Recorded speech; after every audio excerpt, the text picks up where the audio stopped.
Hi, I'm Jay Van Sciver, the Industrial Sector Head at Hedgeye Risk Management, and I'm here today with Ben Axler, the founder of Spruce Capital Management, and we're here to talk about two interesting ideas he has, one long, one short, that are both company transformational ideas. So Ben, maybe you could start off with TACO and give us a brief overview about what your thesis is there on the long side. Sure. Well, thanks again for having me. I really appreciate it. Del Taco is an interesting situation. It was recently acquired by a special purpose acquisition company. And what that is effectively a public entity acquiring a private company and giving an expedited route to the public markets. Del Taco is the second largest quick service taco Mexican franchise in America, substantial room to grow.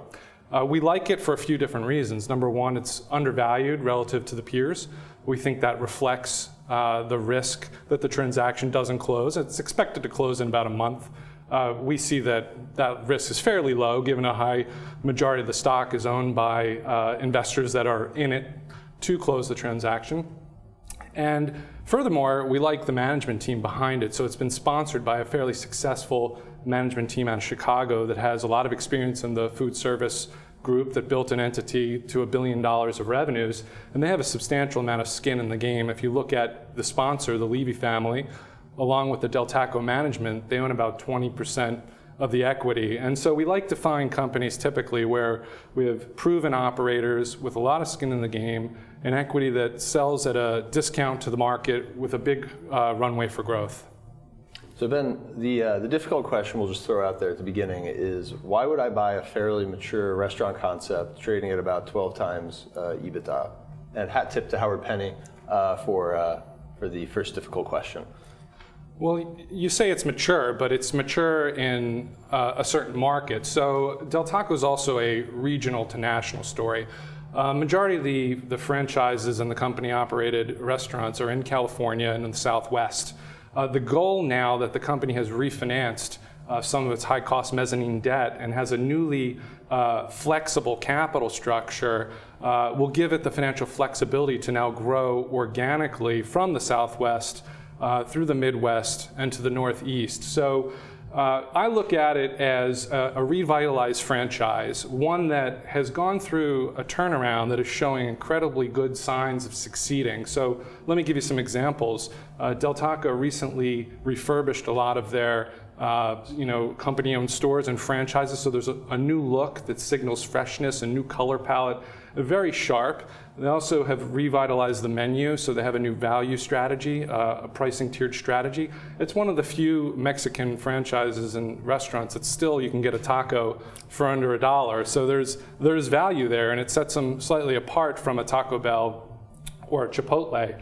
And so these things, along with a management incentivized to grow it, we think give it room to expand on a valuation basis, because currently it trades at a discount to some of the other hot restaurant stocks. So you can compare it against a Pollo Loco, for example, a Habitat Resources, a Chipotle, even a Yum Brands, which owns, Taco Bell. If you stack up the comps, which is a key indicator of how this turnaround is growing, you'll see that Del Taco has the second highest comp in the peer set, and yet still trades at a discount to the market.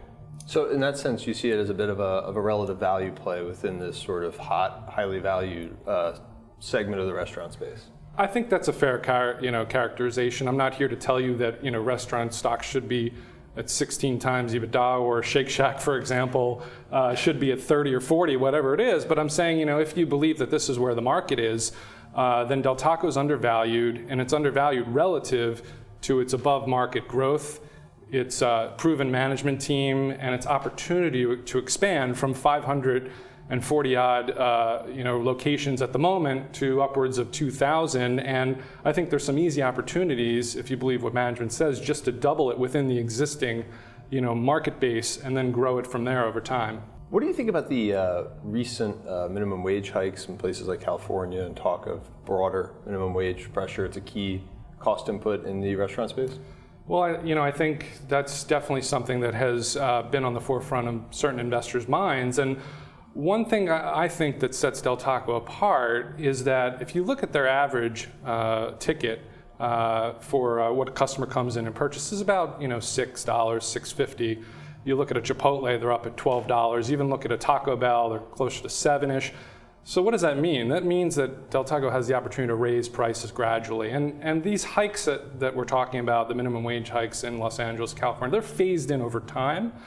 So what I think Del Taco will be able to do is to mitigate some of that pressure by slowly, raising the prices, and ultimately the customer is going to bear a lot of that cost, but they can do it in a slow, deliberate fashion that the customer might not recognize that they're paying an extra 10 cents or 20 cents to their average ticket.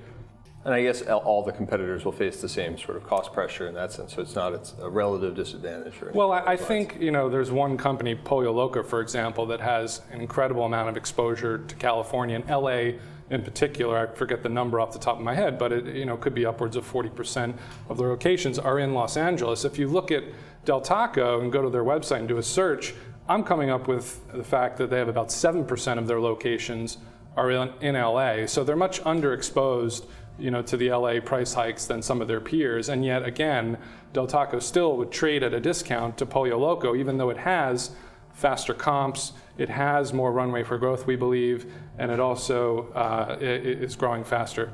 I feel like Pollo Loco is in Breaking Bad somewhere, but maybe not. In addition to the acquisition not closing, what are the other big risks to your thesis, as you think about how it plays out over, say, the next 12 to 18 months? Sure. Well, I think clearly, sector valuation is one issue. Again, I can't tell you that, restaurants should be at 15 or 16 times. So if we have some valuation compression, I think, clearly, Del Taco's stock price will be affected by it. I think some of the other key risk factors that you want to look at is the price of beef. They'll use a lot of beef in their beef tacos. Also, their ability to actually grow into these markets. They're going to have to go out and identify new locations and sign leases and find franchisors. That's a key pillar of the growth, I believe, is to double or even triple the store count. So to the degree that they have trouble doing that, I think that would impede the stock price. But from what I know, they've already been proactive in going out and scouting new locations, closing down a few underperforming stores, and setting expectations fairly reasonably that I think they can continue to grow into the value. Having read some of your research, I'm always surprised when you come out with a bullish and positive thesis. So we'll end that cognitive dissonance and maybe turn our attention to NCR, which is another name you think is interesting on the short side. Maybe you just give us a brief overview of what your thoughts are there, and then I have my questions on that. Sure. Well, NCR is almost the polar opposite of Del Taco. Del Taco is a business I can understand. They sell tacos, they sell burritos. The accounting's very simple. The management's highly incentivized to grow. The valuation I understand. The numbers make sense to me. NCR is a little bit different. NCR is an old line, ATM manufacturer based here in the United States. Used to be called National Cash Register and has gone through many iterations over the years. Now currently, NCR is facing some headwinds, okay? So the ATM hardware business is more or less commoditized and suffers from thin margins and deflationary pricing power. So NCR is trying to do a strategic transformation from a hardware company to a software company. And I think, we can look at many examples out there of where large cap companies have tried to do this and often disappointed investors, whether it be IBM touting, growing into a big cloud business, or a Hewlett Packard or a BlackBerry.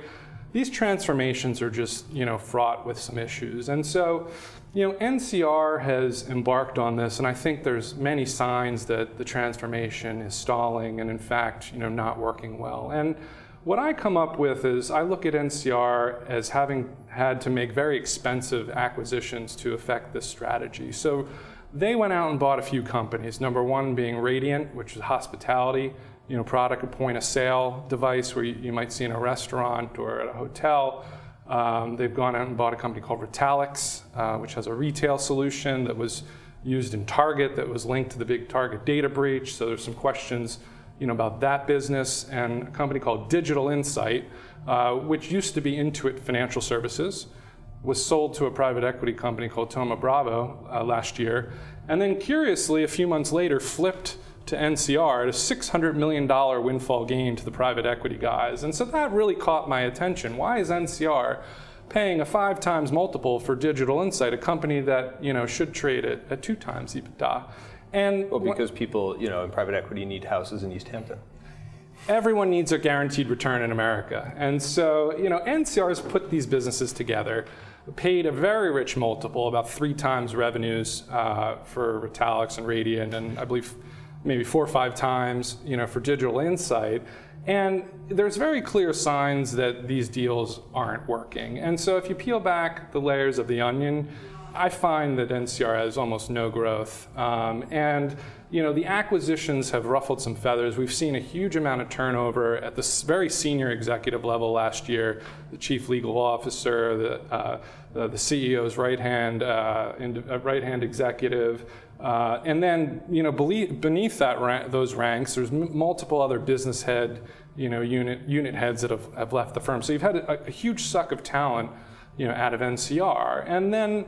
You layer on top of the acquisitions, I'm seeing strains in the financial numbers. So one key metric I look at is to see how the days sales outstanding are progressing, and look at how accounts receivable are growing relative to sales. If you recall, when I was first in here talking about iRobot, which was a short I pitched, this was a huge indicator that gave me grave concern that iRobot would have problems down the road in meeting some of their numbers. And so if you look at NCR's DSOs, they're substantially higher than their peer, for example, Diebold. You can look at, we're talking 20 or 30 days longer. And so these are indicators potentially of channel stuffing and perhaps booking sales early to meet numbers now, where down in the future they might miss expectations. And so that's one sign. And then also I look at other things such as the quality of the company's earnings and income statement. And on the path of the receivables, I found curious cases that they might be under-reserving for bad debt. And you can kind of piece together the progression of NCR's financials by looking at the private financials of Digital Insight, which used to be a public company, and which they provided carve-out financials. You can look at Retalix, which was a public company, and see how they were reserving for bad debts. And then you kind of track the numbers into what NCR is presenting, and it appears they're under-reserving for bad debt. There's other issues that are cropping up that I've observed in some of the other shorts that I've pitched here. So if you'll recall, I was on talking about Greif and how Greif's income tax expense line item on the income statement looked very odd and growing and ballooning. Well, here NCR's, their income tax expense numbers all over the map, and last year they reported a huge benefit, but then you dig a little bit deeper, look at the bottom of the cash flow statement, and they're reporting that they're spending $60-70 million of income tax, of cash tax expense. So huge delta between the cash outlays versus what you see for the GAAP numbers. So I put this all together, and I attempted to come up with what I thought the real cash earnings for NCR is. Now, NCR will report their GAAP numbers and then their non-GAAP numbers, which curiously are diverging fairly substantially. But when I say to myself, okay, what did they actually spend for their pension expense, pension being another issue, what did they spend for their cash taxes, what are their cash interest expense costs, and you sort of line it up, and I come up with earnings of maybe 60 cents last year versus their non-GAAP numbers, which are over $2, a very huge rift that causes me a lot of concern. One thing that interests me about your process is often your screening and how you come up with these ideas. When I look at NCR, I see a company that, aside from some of the pension contributions, generates cash. You have some software capitalization issues and whatnot, but mostly it looks like they generate cash. They generate decent GAAP accrual-based earnings. What drew you to NCR as a short idea? Because it doesn't immediately screen on some of the metrics that I would think of you using. Yeah, I think, so as part of my research, I look heavily into the people involved, with a company. It's very important, and it's often forgotten sometimes about how critical, good management is. And in the case of Del Taco, here's a team that has proven success in the restaurant business. When I looked initially at NCR and looked at the people involved, I found the management, particularly the CEO, and many of the close executives tied to him came from a company called Symbol Technologies. Oh yes, I remember Symbol. A lot of people remember Symbol for the spectacular fraud that it was, and so... Symbol was barcode readers, right? Barcode readers, correct. Ultimately acquired by Motorola, I believe. But the CEO, Bill Nudi, came from Symbol Technologies. He was initially recruited as a COO and elevated to the CEO. Now, he wasn't implicated at all as a conspirator in the fraud, but he was brought in with the expectation that he was going to turn around, Symbol, fix the problems. And lo and behold, there were certain things that happened during the course of his tenure that involved, overly optimistic statements, ultimately guiding down not once but twice, taking restructuring charges, seeing through some deals in Brazil, which NCR also later did. Curious business combination there.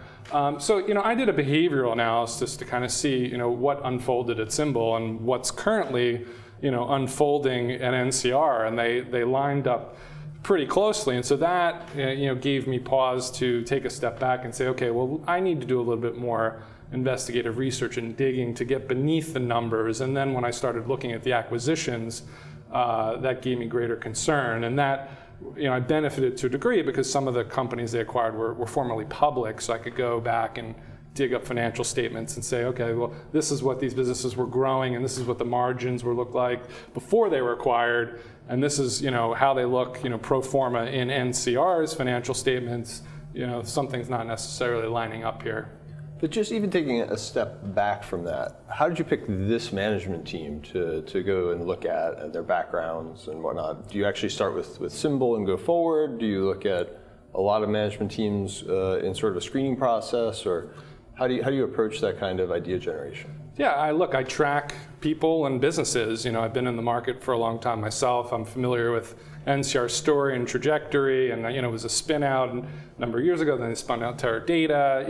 I'm familiar with a lot of businesses. I'm familiar with a lot of the management teams that are in the market, and this is one that I'd had on my radar on the back burner. And what ultimately caught my attention, I think the final straw, so to speak, was the acquisition of the Digital Insight, which I'd mentioned they paid an enormous premium for an asset that seemed to be shuffled around a couple times. That got me thinking that maybe there were some problems beneath the surface. And if you've read my research and you see sort of my orientation, I'm very skeptical of acquisitions because, in my opinion, many don't succeed, and in some cases they're used to paper over problems, and so that usually... Well, I don't think there's any doubt that one of the best areas of GAAP still exploitable is purchase accounting.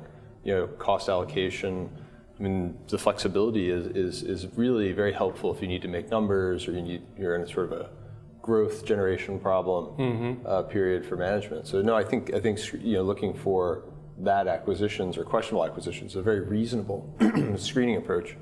And then I guess you kind of look at that's already telling you that there's an issue with management, since they're the ones making those strategic decisions.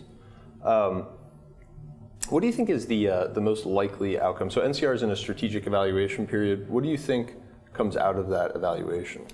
It's a good question. So NCR has been looking at, or rumored to be looking at, strategic alternatives now for, going back to October. And I watch the stock very carefully, and the news is always, the rumors, but yet we've not seen any viable actions. And in fact, in the last conference call, the CEO seemed to push back a little bit and temper expectations that he doesn't view, any strategic action of splitting up the company as favorable for shareholders. So, that leads me to believe that probably nothing will happen, and the status quo will be for the company to continue to try to execute, to kind of, rein in some of those receivables, generate, some cash. You mentioned they certainly do generate cash, albeit, a fairly thin margin, but, they're levered over 3 times. And if you look at, off balance sheet, leases, and you look at the pension liability, environmental liabilities, other, liabilities associated with their Brazilian operation, then, the adjustments get me to over 5 times, debt to EBITDA, which is fairly levered. And so, if they're going to be able to, maybe buy back stock or pay a dividend, which I think some of the shareholders would love, it's certainly going to take a long time for that deleveraging process to happen with very little, margin for error here, I think. Is there a buyer for the total company? Could a First Data or Verifone or somebody like that sweep in and be a buyer? You see, I look at that as highly unlikely, right? I mean, again, NCR was put together by acquisitions where, in my view, NCR was the highest, bidder for Retalix. They were the highest bidder for Digital Insight. They won. And they won, and they're stuck with these assets. So, why would someone now see, more value of them altogether and pay an even higher price than's reflected in the current stock price, I see that as an unlikely alternative. Sort of, it's too much of an aggregation of high cost acquisitions. Exactly. Well, Ben, it's a pleasure to have you here today, and thank you very much for sharing two of your ideas, and we hope to have you back soon. You're always one of our most entertaining guests. Thank you very much. I appreciate your support. Thank you.